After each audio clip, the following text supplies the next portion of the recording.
Հարցը շատ կարևոր է, կարծում եմ, եւ մեր հանրության, եւ պետության ղեկավարների եւ պատգամավորների համար ինքը նաեւ փիլիսոփայական հարց է, մենք ինչ ենք ուզում անել,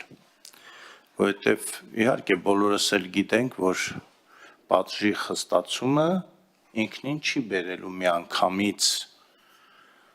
այս ծանր խայտառակ երևույթի վերացմանը, այդքան էլ ճիշտ ինչպես ասում եմ, բայց միջև այդ կանխարգելիչ միջոցառումների իրականացումը, միջև այդ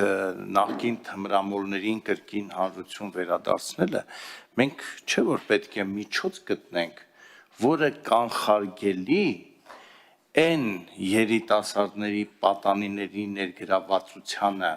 այս հանցագործությանը, իսկ դրա առաջին միջոցը նայեն չէ, միջև կրթությանը հասնելը, որովհետև միջև կրթենք տարիներ անցնելու, չէ, հիմա մարդը ներգրաված է, ներկանչում են մարդուն, ասում են դու ուզում ես լավ ապրես, ասում է դե ուրեմն վերցրու ես երկու դեղահաբը եւ տար փորիր հողը եւ դիր այնտեղ եւ դու երջանիկ կլինես որովհետեւ եթե դու նույնիսկ եթե 3 տարով ազատազրկվես դու այնքան փող կունենաս հետո կգաս եւ այդ գումարները կվայելես եթե մարդուն ասում ենք գիտես եթե դու բռնվես առնվազն 10 տարի անցկացնելու ես ճաղերի հետևում ինքը կսկսի մտածել արժի արդյոք գնա այդ քայլին թե չէ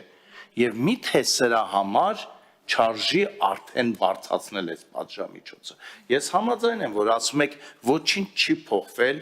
որ այն խոշոր նարկոտրաֆիկով զբաղվողների մենք չենք կարողանում դատել բայց խեղճ ու կրակին ինչի դատենք դատում ենք նրա համար որովհետեւ նա այդ խոշոր նարկոտրաֆիկի մի մասնիկն է առանց այդ մասնիկների այդ նարկոտրաֆիկը չի աշխատի ես համաձայն եմ այո այն 100 տոննա բերողը դա առավել ծանր հանցագործ է բայց այն մարդը այն երիտասարդը որը համաձայնվում է վերցնել այդ գրամները եւ տարածել ինքը արդեն այդ խոշոր նարկոտրաֆիկի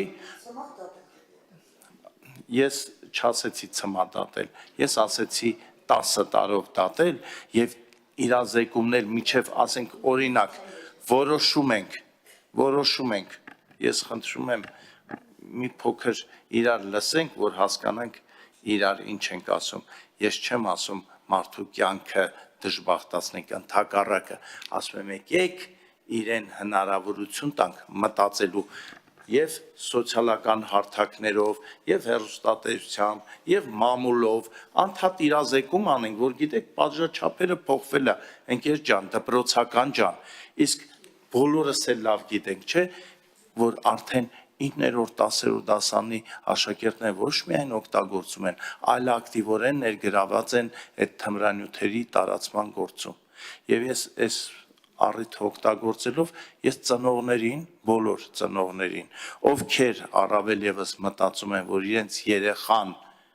նման գործերով չի զբաղվում, հենց վաղը ձեռքից բռնեն իրենց ամենալավ երեխային եւ տանեն ստուգման։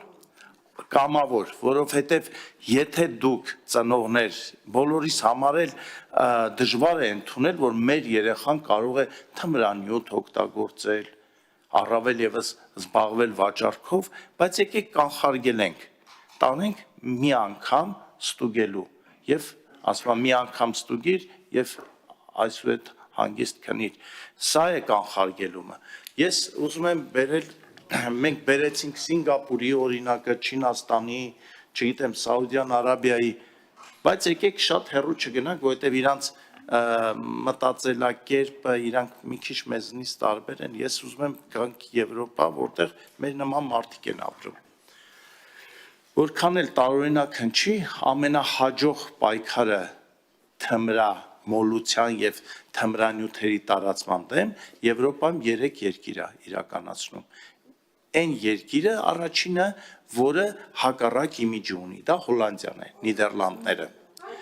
Երկրորդը Նորվեգիան, երրորդը Պորտուգալիան։ Որովհետև իրենք, որ ասում եք ապա քրեականացվել են, էլի սխալ իմիջ եք տալի, որովհետև Նորվեգիայում, Պորտուգալիայում, Հոլանդիայում, Նիդերլանդներում չնեղացնենք ճիշտ անուն տանք, ծանր վաճառ, այսինքն հատկապես ծանր դեպքերը, այսինքն խոշոր չափերի վաճառքը շատ խիստ պատժի է ենթարկվում, մինչև 16-ից 21 տարվա ազատազրկման։ Եվ մենք մեր ընկերներին, մեր հայրենակիցներին սխալ ուղերձ չտանք, որ գիտեք, չեմ պատժում օգտագործողին, բայց տանում են բուժման։ Պարտադիր են տանում, ոչ թե ասում են, գիտեք, մենք նրա իրավունքները կխախտենք, ոնց որ մարդու իրավունքները, ոնց իրեն բուժենք։ Ոնց որ ես կանխարգելման համար ես ինքս կառավարությանը առաջարկ եմ ներկայացրել, մի քանի օր առաջ թարմացված նորից եմ այդ առաջարկը ներկայացրել, որ 15-ից 18 տարեկան երեխաները,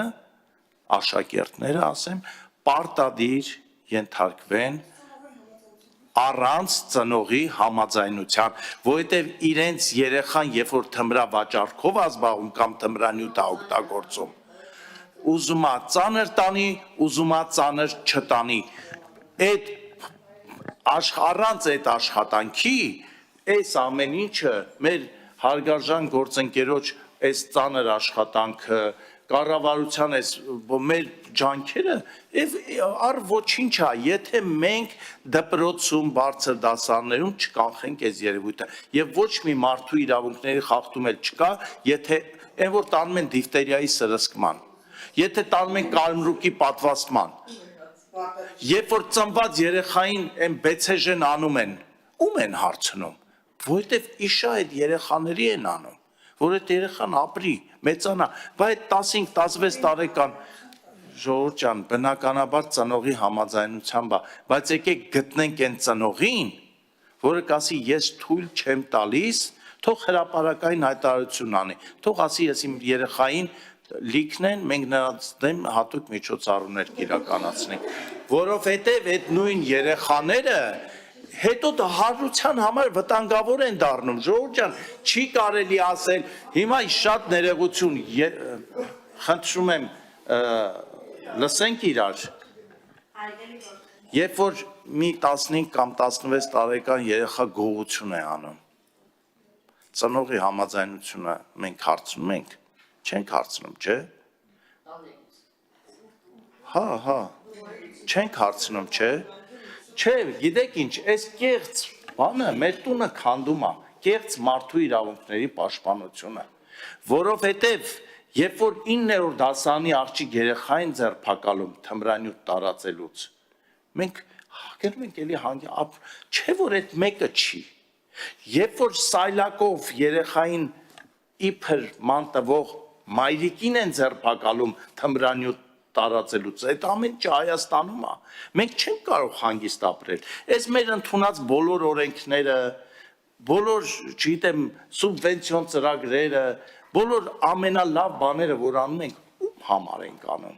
եթե մենք չկանխենք այս ծանր աղտը, որ այսօր պատել է մեր երկիրը, եկեք վերցնենք Պորտուգալիայի օրինակը ու կիրառենք, եկեք վերցնենք Նորվեգիայի, Հոլանդիայի օրինակները ու կիրառենք, չէ որ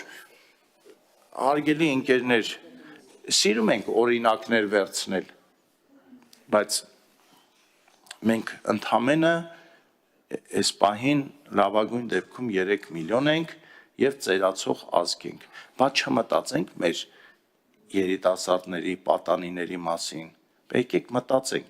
եկեք մտածենք, ինչ է նշանակում բա ծնողը, բա ուսուցչուհին, բա տատիկը, բա որ պապիկը նեղվի, իրենք եթե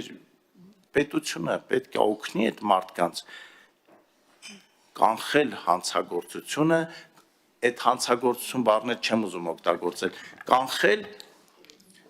հիվանդությունը, որովհետև սա հիվանդություն է, և օրինակները և առաջարկի հեղինակը, պարոն Սարգսյանը, և կառավարության ներկայացուցիչը, և հարակից զեկուցողը նշեցին, որ անգամ մի կես հաբից մարդու ճակատագիրը կործանվում է, կես հաբից, Գիտենք, բայց ինչի թույլ տանք, որ տարածվի, բայց ծնողին չօգնենք, որ ինքը հայտնաբերի իր բոլոր ծնողների համար էլ իր մտքով չի անցնի, որ իր երեխան կարող է թմրանյութ օգտագործել, առավել եւս վաճառել։ Չգիտեն ծնողները, չեն կարող հավատալ, որ իրենց պուպուշ երեխան նման գործերով է զբաղվում։ Và եկեք օգնենք ծնողներին։ Դրա համար ինչ հակափաստարկել բերեք, դա անընդունելի է։ Պետք է ընտրովի կարգով ծնողին տեղեկացնելուց հետո 1-2 օր առաջ ամենաշատը տեղեկացնելուց հետո ընտրանքային հետազոտություն անենք, այնպես որ գոնե մի ուսումնական տարում ընդգրկի 30-ից 40% երեխեքի։ Այդ դեպքում 10 տարի հետո այստեղ նստած խորհրդանում արդեն ուրիշ հարցեր կքննարկեն, որովհետև այդ ախտահագին մենք կանխարգելած կլինենք։ Շնորհակալություն։